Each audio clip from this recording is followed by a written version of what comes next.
You come right out of a comic book.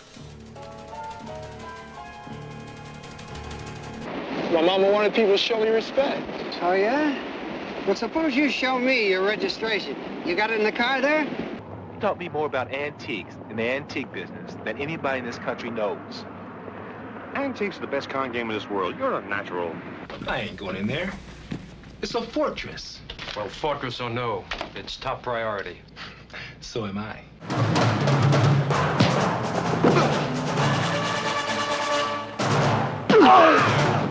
I think acting would make me happy. It would give me everything I needed out of life to be successful.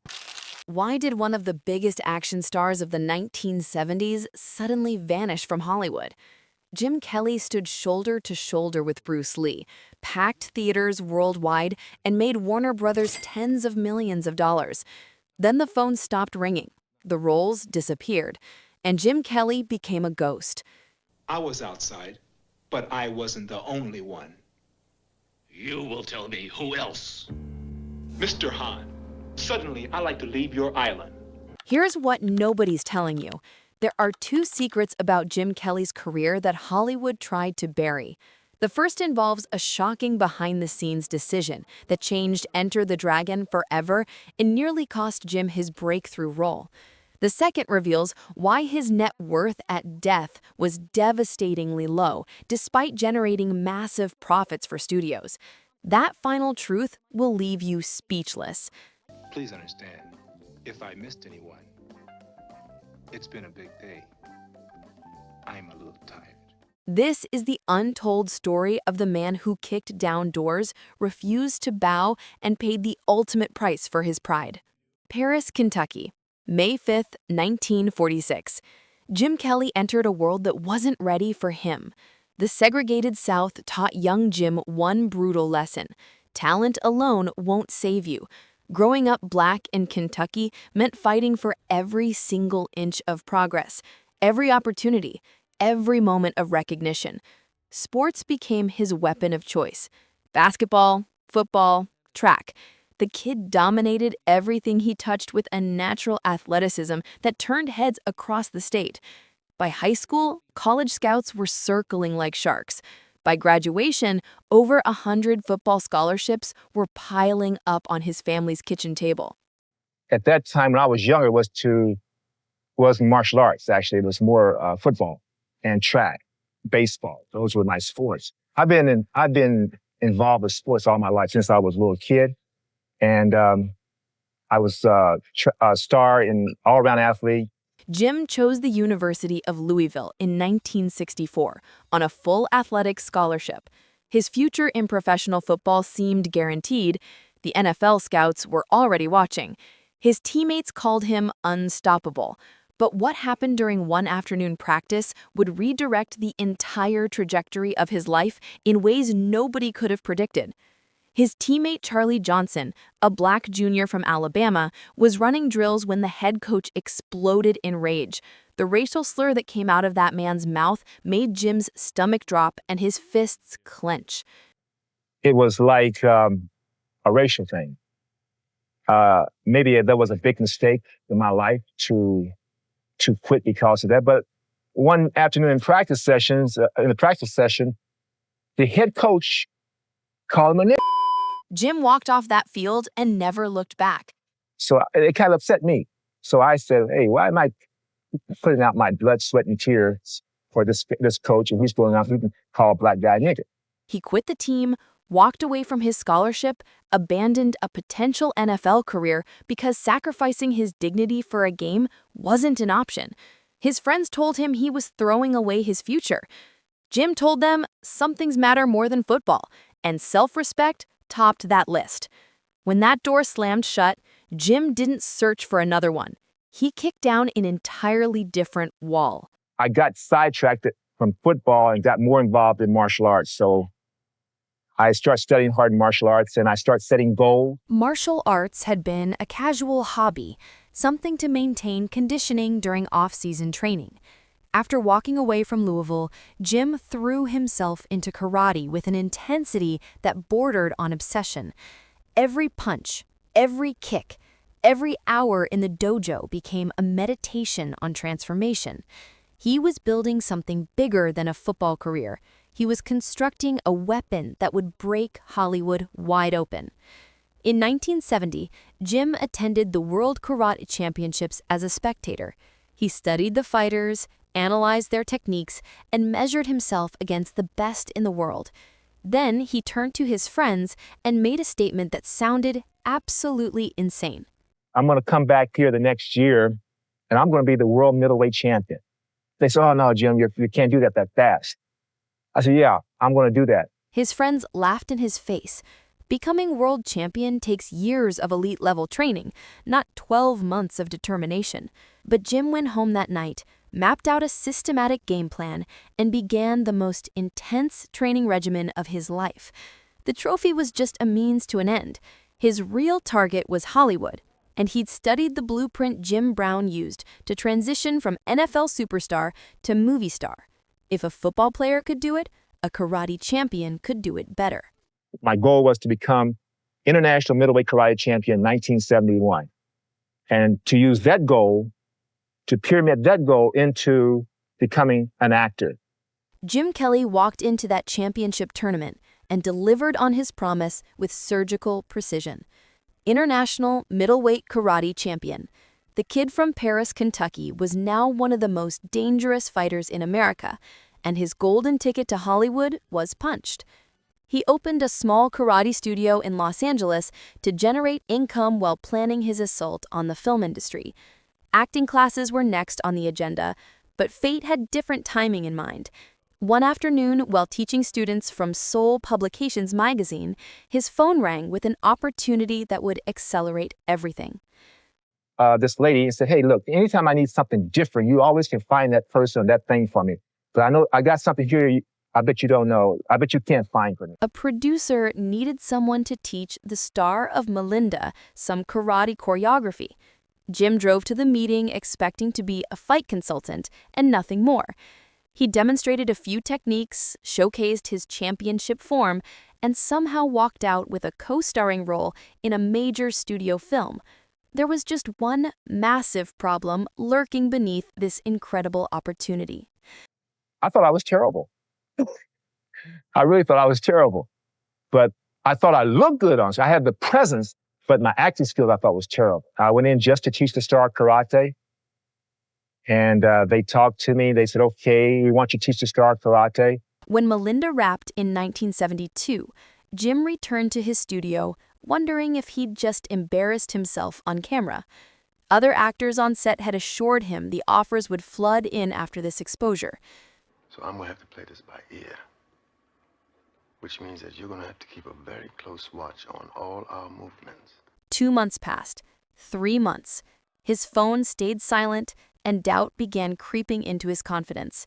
Then his agent, Nora Sanders, called with news that seemed too good to be true. Jim, they're casting a film out at Warner Brothers. It's a fight film. Now, you won't get the part, but I want you to go out there and meet these producers. Warner Brothers was casting a major martial arts film, but they'd already selected their actor.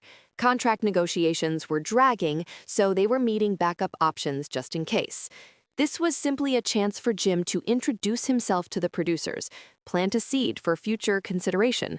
Nothing more. Jim drove to the studio with zero expectations, ready to shake hands and make a professional impression. And they said, do you know karate? I said, yeah. So they said, well, show us little moves. So I started jumping around, moving around. Fred Weintraub and Paul Heller asked him to demonstrate his skills. Jim exploded into action, jumping and kicking with championship precision, showing them exactly what made him different from every other martial artist in Los Angeles. So take the script, look at the part of Williams, and go out in the lobby, check it out, come back in 5 minutes, and let us know what you think. 5 minutes later, Jim walked back into that office, having read the role of Williams. They asked one question. Did he know Bruce Lee? Jim admitted he'd heard of the legendary martial artist, but never met him personally. Weintraub and Heller exchanged a look, then said 2 words that would alter Jim's destiny forever. Okay, you got the part. I said, oh, okay. Enter the Dragon, Warner Brothers, Hong Kong. 3 months of filming alongside Bruce Lee. Jim Kelly was about to become a movie star, and he didn't even own a passport yet. The Hong Kong production was a baptism by fire. The humidity, the language barriers, the grueling fight choreography, and working alongside Bruce Lee created an environment unlike anything Jim had experienced. Bruce was a perfectionist who demanded excellence, a martial arts philosopher who treated fight scenes like poetry. Bruce Lee, the greatest martial artist to ever live, in my opinion, the greatest martial artist to ever live. And it was just absolutely incredible working with John Saxon and Bruce. Behind the scenes, a decision was made that would haunt Jim for decades. This is that first secret we promised you, and it reveals exactly how expendable Hollywood considered black actors even when they were making history. In case all my fans out there who's listening to this documentary, I want to let you know I wasn't supposed to get killed in that movie. Originally, I was not supposed to get killed in that movie. Jim Kelly's character Williams was supposed to survive Enter the Dragon. John Saxon's character was marked for death in the original screenplay. But Saxon's agent played ruthless hardball during contract negotiations, delivering Warner Brothers an ultimatum.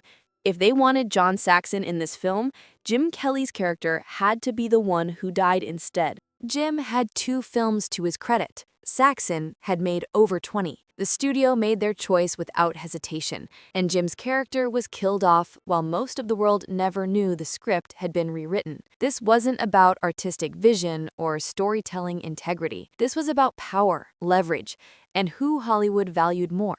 Because I only had 2 films to my credit. So I ended up getting killed, but it was all right. It was, Enter the Dragon to me, though, was like, I see good parts and bad parts of it. The good part was that it gave me a lot of exposure. It really gave me exposure all over the world. It opened up incredible doors for me as far as my next move in the film business. August 1973. Enter the Dragon exploded in theaters worldwide, grossing over $90 million and cementing Bruce Lee as an eternal legend. Jim Kelly became an icon to black audiences who had never seen anyone like him commanding the screen with that giant afro, that swagger, that unapologetic confidence. Film director Reginald Hudlin later captured Jim's impact perfectly. The iconography that Jim Kelly established as the cool martial artist with the giant afro resonates to this day. If within only a few films you can create an image that lasts over 30 years, you must have done something really right. Tragedies struck before anyone could fully celebrate the film's success. Bruce Lee died mysteriously on July 20th, 1973, just weeks before the premiere. The world mourned a legend. Jim lost a friend, a mentor, and a future that had been promised in private conversations during those long Hong Kong nights. Before I left Hong Kong, Bruce and I talked, and he said, "Look, Jim, we're going to do another film.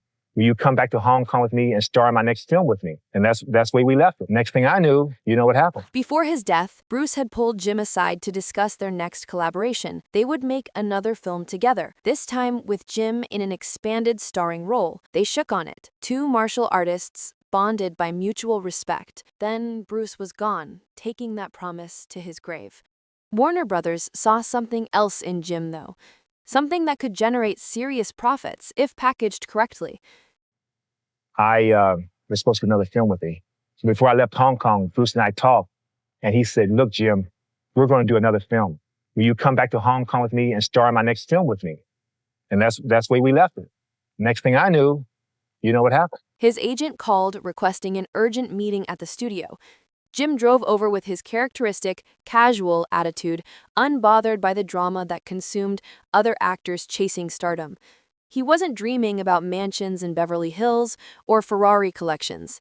He just showed up to hear their pitch. They probably, "Oh man, I got a 3-picture deal. Oh man, oh man, I see my house in Beverly Hills, see my Ferrari." No. To me, it's like, hey, okay, we got a 3-picture deal. Let's go talk to him. Ted Ashley, chairman of the board at Warner Brothers, sat down with Jim and presented an offer most actors would kill for. 3-picture contract, option on a television series, merchandise rights. Jim Kelly was about to become a franchise, a brand, a money-generating machine for the studio. Black Belt Jones launched in 1974 as Jim's first true starring vehicle. This wasn't a supporting role or an ensemble piece. Forget it, man. I ain't going in there. It's a fortress.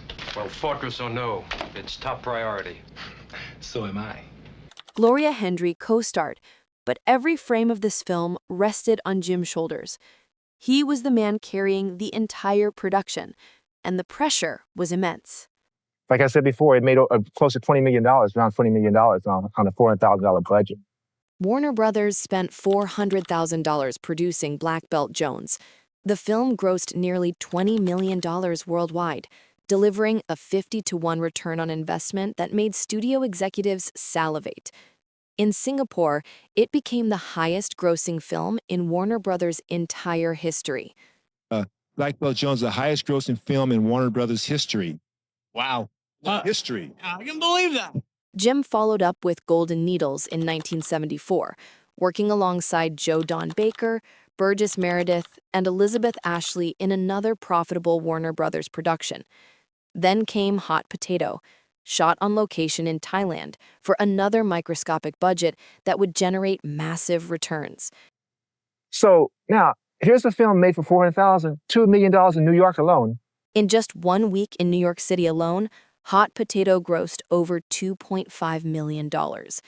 Jim Kelly was box office gold, a guaranteed profit generator who packed theaters and delivered consistent returns. Audiences adored him. Critics respected his screen presence. His films were successful by every measurable metric.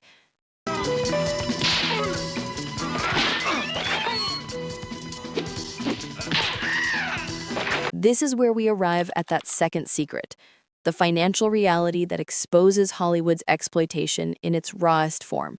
And at this time, I wasn't getting any type of percentages. You know, it was just because I was new on the block. Despite generating tens of millions in profit for Warner Brothers and other studios, Jim wasn't receiving percentage points or profit participation. As a newcomer to Hollywood's business mechanics, he'd signed contracts offering straight salary compensation, while the studios kept every dollar of those massive box office returns. They were building fortunes on his back while paying him a fraction of what he'd earned them. Jim expanded beyond Warner Brothers, starring in 3 The Hard Way in 1974, alongside Jim Brown and Fred Williamson. Suppose you show me your registration. You got it in the car there? You know what? You're getting to be a real pain in the ass, man.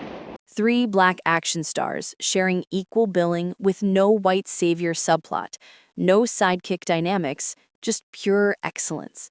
Take a Hard Ride followed in 1975.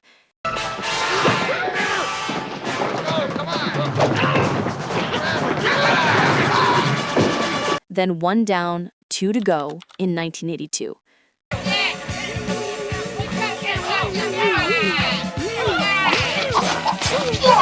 Jim worked steadily throughout the decade, but the industry was shifting beneath his feet. Budgets were shrinking, scripts were deteriorating. The respect that should have grown with his success was evaporating instead. Jim Kelly refused to compromise, and that choice would cost him everything. Several scripts a year. The problem is nothing I want to do. I mean, they're the star or one of the stars, but the scripts are so weak and my character's so weak, I have to pass. I've done 22 films. I'm very happy with those films. And if I never do another film, it's okay with me. When interviewers pressed him about future projects, Jim spoke with refreshing honesty about Hollywood's offerings. He later explained his philosophy in an interview. I still get a certain type of projects to work on, but after a certain point, I don't get the type of projects I always wanted to do. I receive at least 3 scripts per year, but most of them don't put forth a positive image. There's nothing I really want to do, so I don't do it. You know what? Very few actors they usually take the money, you know. Yeah. They don't say no. Most of them, you know, the script might be bad or the character might be bad, but, oh man, you're going to pay me $5 million to do this picture? $10 million to do this picture? Give me the money. Most actors would have grabbed those paychecks without hesitation, selling out for $5 million here, $10 million there, justifying degrading roles with luxury purchases. Jim looked at those scripts and saw them for what they really were: insults wrapped in contracts, attempts to reduce him to stereotypes and caricatures. He concluded with the statement that defined his entire career: if it happens, it happens, but if not, I'm happy with what I've accomplished. By the early 1980s, Jim Kelly had essentially vanished from Hollywood screens. The phone stopped ringing, the scripts stopped arriving. One of the most charismatic action stars of his generation disappeared from an industry that should have been building franchises around him. Rumors circulated through industry circles. Some whispered he'd been blackballed for speaking out about racist casting practices and pay disparities. Others claimed he'd demanded too much money after his early success. The truth probably lived in the intersection of both narratives. Jim grew exhausted fighting an industry determined to exploit him without offering respect in return. He'd invested his early earnings wisely, opened martial arts schools, and built a life outside Hollywood's toxic ecosystem. I try to work out consistently. I don't train the way I did when I was fighting. When I was fighting, I was training pretty intense. But now I just do a little kicking and punching here and there, a little grappling here and there, but nothing really intense. And I try to watch my diet and work out a little bit. He maintained his training discipline, though not with the championship intensity of his younger years. Diet remained important. He still practiced kicking and punching combinations, added grappling to his routine, and stayed in fighting shape. But the hunger to be a movie star, that consuming ambition that drove him to conquer karate championships and storm Hollywood, had burned itself out. Jim's personal life remained intensely private throughout his career. In 1967, while still in college, he married his college sweetheart, Marilyn Dishman. They had one child together before divorcing in 1968. During the peak of his fame, from 1973 to 1976, Jim dated actress Rosalind Miles. In 1980, he married Marcia Bentley. They would remain married for 33 years until his death, building a life together away from cameras and red carpets. Throughout the 1990s and 2000s, a new generation rediscovered Jim Kelly through home video and cable television. Hip-hop culture embraced him as an icon of Black excellence and style. Rappers name-dropped him in lyrics, comparing their own swagger to his legendary screen presence. Directors, like Quentin Tarantino, cited him as major inspiration for the blaxploitation aesthetics they incorporated into films like Jackie Brown. His fight choreography was sampled in music videos. His fashion sense influenced everything from streetwear to runway collections. Undercover Brother in 2002 served as a love letter to Jim Kelly's entire cinematic persona. Absolutely. So the entertainment industry really is out to get Spike Lee. Is that right? Eddie Griffin's character channeled that same afro, that same confidence, that same unapologetic blackness Jim had brought to screens 3 decades earlier, proving his cultural impact had transcended his actual filmography. Jim gave occasional interviews during these years, always speaking with zero regrets about his choices. 22 films, a permanent stamp on cinema history. If Hollywood wasn't ready for a Black man who refused to be minimized or stereotyped, that was their failure, not his. In 2013, devastating news reached his fans worldwide. Jim had been diagnosed with cancer, and the disease was advancing. He fought it with the same courage he'd brought to every challenge in his life. But on June 29, 2013, Jim Kelly passed away from cancer at his home in San Diego, California, at age 67. Tributes flooded in from across the globe. Wesley Snipes, Michael Jai White, and countless martial artists who'd grown up watching Jim break down barriers on screen acknowledged the path he'd carved through an industry that never wanted to make room for him. Now we arrive at that final shocking truth, the number that exposes Hollywood's exploitation in its most brutal form. At the time of his death in 2013, Jim Kelly's estimated net worth was approximately $500,000. Not millions. Not the fortune accumulated by white actors with less talent and worse box office performance. $500,000 for a man who generated tens of millions in profit for studios that had used him, underpaid him, and eventually discarded him. That disparity between what he created and what he kept tells you everything about how Hollywood really operated behind its progressive facade. Jim Kelly's filmography stands at 22 films, spanning Enter the Dragon, Black Belt Jones, 3 the Hard Way, Hot Potato, Black Samurai, and Golden Needles. Each one represents a piece of cultural history, proof that a Black martial artist could lead profitable films and command audience loyalty across demographics. His legacy transcends box office receipts and filmographies, though. It's about dignity maintained in the face of exploitation. It's about knowing your worth when an entire industry tries to convince you otherwise. It's about walking away from money and fame when accepting them means accepting chains.